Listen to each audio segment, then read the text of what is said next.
Welcome to my Ibibio, the channel that tells you the story of Ibibio, the untold story of Ibibio, takes Ibibio to the world.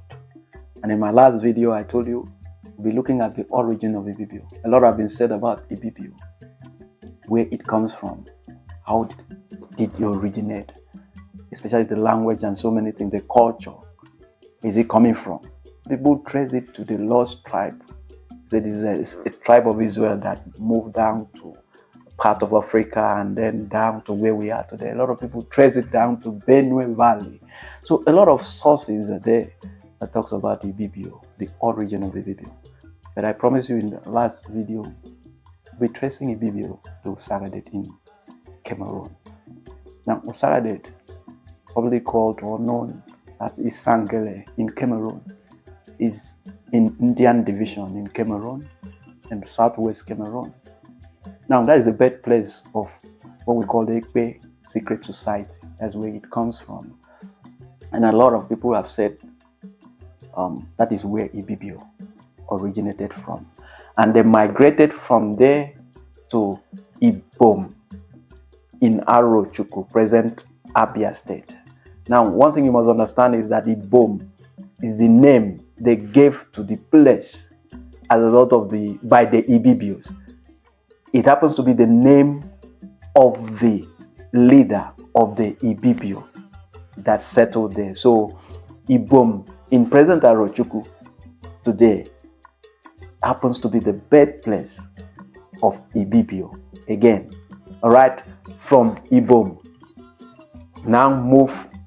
There was a war between the Igbos and the Ibibios, the Arochukwu and Ibibio war in 1550 AD. They moved to Ikono.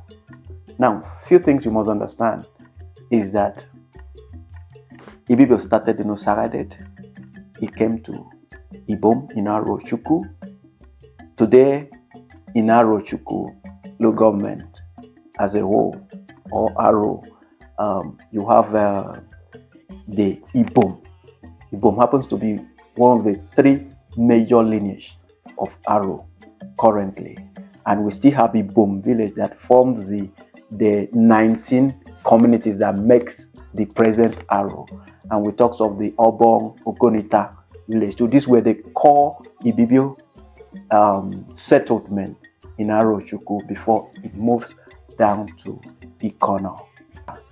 And it must also be noted that Ibom, who happens to be the head of the Ibibio, had 3 children, which we will discuss more in our next video.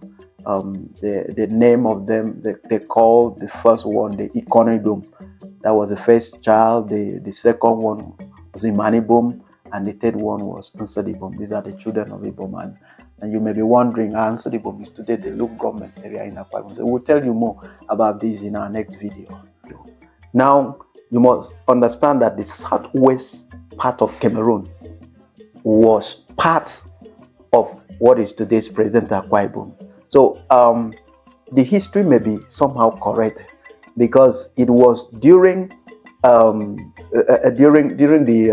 the colonial era when the Nigeria was colonized, when that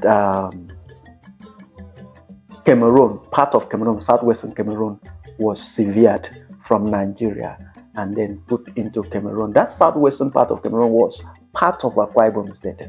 And so when we trace Ibibio to Usakedet in Cameroon, it looks like it makes a little sense because currently some people are still speaking Ibibio in Cameroon.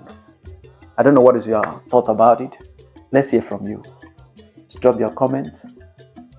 Tell us what you think or what you know about the origin of Ibibio.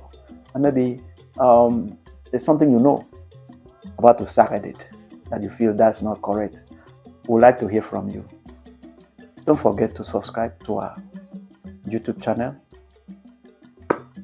like our Facebook page, Twitter, Instagram, and follow us in our next video when we'll be looking at the 3 children of Ibom and who become the forerunner, or what we called the ancestors of the present Ibibio.